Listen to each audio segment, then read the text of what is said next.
What's up, guys? This is Will here, or Iron Legion, and I'm back with episode 2 of the Inspired Geeks Podcast. And today we got something really cool to talk about, which is Star Wars, one of my favorite science fiction film franchises of all time.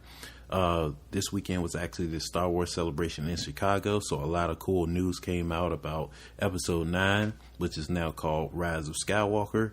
We also got a lot of information about the new Disneyland and Disney World theme parks, Galaxy Edge, which I will also be checking out later this year, and I'm really excited about it. And we got a whole bunch of information about new merchandise and all that good stuff, so it's a really exciting time to be a Star Wars fan. But today I'm actually going to give my thoughts about the new Star Wars Episode 9 teaser trailer, maybe discuss some theories that I have, so it should be fun. Stick with it. Let's go. So, as the trailer opens, we get a shot of Rey in a desert. I'm assuming this might be Jakku, but it could be a different planet. I'm not sure. But it looks like Jakku to me, but I'm open to hearing some of you guys' ideas of where this may be and who she might be fighting, because soon after a TIE fighter is coming her way and she's bracing herself with Luke's lightsaber and get ready to attack. But an interesting point that I saw was that we don't actually see the face of who's piloting this TIE fighter that's coming towards Rey. Now, a lot of people probably just assume that it's just a random stormtrooper variant, but I thought that was interesting, and I didn't see a lot of people talking about it, that we don't see their face. I was thinking it could be Kylo, it could be a new villain introduced in this movie, because we don't know at what point this scene in the trailer actually takes place, so it could be something, a spoiler. So something interesting that I thought, I would bring up. And then we go into the voiceover from Luke. Now, spoiler alert, if you still haven't seen Last Jedi, Luke is now technically dead, but he's actually a Force ghost. So, no one's really gone, as they say in Star Wars. But my question is, will he still be training Rey through, as a Force ghost, kind of like how, Obi-Wan came back to Luke in the original trilogy, Yoda came back to Luke in Last Jedi briefly. We know that Rey actually took some of the Jedi texts from Act 2, and I'm guessing it's been confirmed that there's a time jump between Last Jedi and Episode 9, so I'm assuming it might be a year, but we don't have any confirmation just yet.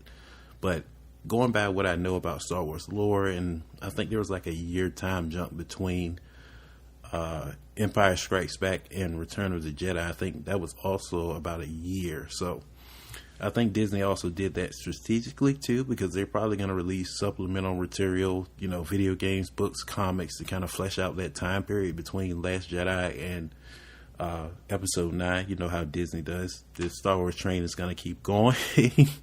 But yeah, I'm assuming it's a year, but I'm really interested to see how big a role Luke Skywalker will play in this entry, just because, he's a Force ghost. So I'm guessing it'll just be a mentor type role, but maybe, he actually comes back physically. I mean, I know we've never really seen that in the Star Wars universe, but, Mark Hamill's like, I'm in it. So, it's interesting to see what they do. Then we cut to shots of Kylo Ren, and we get a really cool shot of his new helmet. It looks like he rebuilt his helmet that he had in the previous 2 movies, but now it has red lines or stripes going through because it got damaged and broken during the events of Last Jedi. But it's interesting to see where his character arc is going to be in the last entry in this saga, because he struggled with the light and dark side of the Force. But he also killed Snoke in The Last Jedi. He's now the commander of the First Order. So it's interesting to see what he's actually going to be doing in, the last entry. Is he still struggling with that? Is he going to reconnect with Leia, his mother? Or is he actually going to finally fully turn over to the light side, and there's a new villain in this that we have yet to be introduced to? So it's interesting, but it looks like he's also, beefed up his abilities just from the quick shot we get of him and his cool looking lightsaber. So he looks to be more dangerous than ever. And then we cut to some shots of the Resistance, Finn, Poe, C-3PO. my question is, what have they been doing since The Last Jedi? You know, I always had this theory that Finn might also be a Force user too, and I'm really hoping that might be the case, just because, you know, admittedly, I am a big John Boyega fan. I think he's a great actor, and, you know, seeing him freak out like the rest of us about Star Wars, and even though he's actually in it, he seems like a really, you know, down to earth, cool dude. So, you know, I always been rooting for him to have a bigger role, be like a Force user, maybe a Jedi himself. And also Poe, like, he's a, you know, pretty great pilot in the Resistance. He learned the valuable lessons in The Last Jedi, you know, not to be such a hothead. So it's kind of a transition from him now. He'll probably be a leader, since I'm sure Leia will probably be stepping down, or the character won't be shown as much because of Carrie Fisher's untimely death. So I'm sure Poe will probably take more of a leadership role in the Resistance. But still interested to see, you know, what the Resistance has been up to since The Last Jedi. And then we get to the really cool part. We actually see Billy Dee returning as Lando for the first time on the Falcon. So he's the last of the remaining original cast to appear in the movie. My question is, where has he been since Return of the Jedi? We didn't hear from him in Force Awakens or Last Jedi. I'm wondering how he's going to deal with hearing about Han's death, and of course Luke's death as well at the end of Last Jedi, and what his role will be. Will he just be guiding the Resistance to stop the First Order, or will he be a villain? Because I read online that he might turn to a villainous ways, kind of like how he was in the original trilogy at first, when we first meet the character. So it's interesting. Again, I'm sorry to keep saying interesting, but that's kind of my go-to word, because there's a lot of questions and mystery surrounding this trailer. I'm a huge, you know, Star Wars geek, so I'm trying to process it all. But yeah, I'm just really, you know, excited to see what J.J. Abrams does with the Star Wars trilogy. Well, the Star Wars series, since this is the last movie for now, as they have confirmed over this past weekend that they're going to take a break from the Star Wars movies after Episode 9. So I'm seeing how J.J. Abrams closes it out. Will be pretty fun. All right, so I'm going to look at my notes here. I don't want to get sidetracked. I know I can ramble, so I want to keep this as interesting and as enlightening as possible. The next thing that I noticed in the trailer is that we actually get a shot of an underwater Death Star. Now, I know a lot of fans are probably guessing that this might be the original Death Star from the original trilogy, because after this, we actually hear Emperor Palpatine's iconic laugh. So I'm thinking that maybe Kylo or Rey goes underwater, because there was concept art that was supposed to be for Force Awakens, where they go back to the original Death Star and it's underwater for some unknown reason. We don't know, but there was actually supposed to be a scene with that in the movie. So maybe that's where we'll encounter the Emperor's Force Ghost, because, you know, he got, at the end of Return of the Jedi, he got thrown down a shaft by Darth Vader, and we've never seen him again.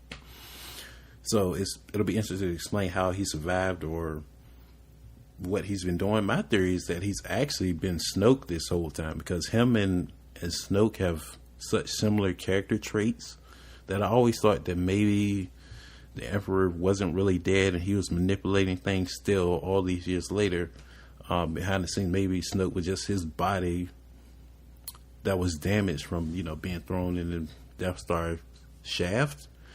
But I'm guessing his Force Ghost will influence Kylo, or maybe we'll actually see Darth Vader or Hayden Christensen return as Anakin Skywalker, because that was also rumored for Force Awakens that he will make a Force Ghost appearance, but that never happened. But I'm thinking, considering the title is now Rise of Skywalker, I'm sure that the most iconic movie villain of all time will have some sort of influence in this final Star Wars movie for now. And that brings me to my last point, the actual title of Episode 9, Rise of Skywalker. Now, we all know that Star Wars has always been about the Skywalker family, Luke Skywalker's journey from farm boy to Jedi Master. So I'm wondering now, does that just mean that other Force users are now just inspired by Luke Skywalker's sacrifice at the end of The Last Jedi, and they sort of rise up and Rey trains them to be new Jedi? Or is it something more, something that we're not seeing about the title? It could be, a metaphor for something else. Or a really cool theory that I read on Reddit was that maybe Rey, may actually be a Skywalker after all, which everyone thought she would be back when Force Awakens first came out. And then another theory that I read, and I think this would be really cool and throw the audience for a loop, is that Rey could be related to Emperor Palpatine, because Palpatine has been connected to the Skywalker family since the beginning of the Star Wars saga. So he's just as much as, a Skywalker sort of, to me, as anyone else. So it could be, a mind-blowing, twist that Rey's parent or lineage is actually related to Emperor Palpatine, and maybe she steps towards the dark side. I don't know. I'm not sure about that theory, but it would definitely throw fans for a loop. But anyway, that was all that I could pick out from the trailer. I probably missed some things, but if you would like to discuss it, follow me on social media, Inspired Geeks Podcast on Facebook. I'll respond. I would love to, talk Star Wars or geek stuff with you. Anything I miss, please let me know. I might do another episode to kind of go back, because I'm just hyped and I'm sure I probably missed things. But also, any support for the Inspired Geeks Podcast is greatly appreciated. Like I mentioned before in episode 1, this is a new podcast. All feedback is welcome, but I really want this to kind of grow and become a community for people who are, into pop culture, comic books, video games, but also creative artists themselves. If they're looking to get more exposure for their film projects, so filmmakers, please reach out. Comic book artists who are working on their own comic books or drawing or writing, please reach out. I would love to interview you on the show, connect with you. I'm also looking for some new co-hosts too. I would love to have, more of a conversation and interaction to make the show more fun and lively, to have more people discussing things that we're all passionate about. I'm still planning to do a review of Avengers Endgame. I'm going on the 25th to IMAX 2D showing, so be on the lookout for that review pretty soon. I'm trying to have some friends be on it too, so it'll be a little bit more lively. But yeah, please subscribe, please support. Thank you guys so much, and stay tuned for the next episode of Inspired Geeks Podcast. Peace out.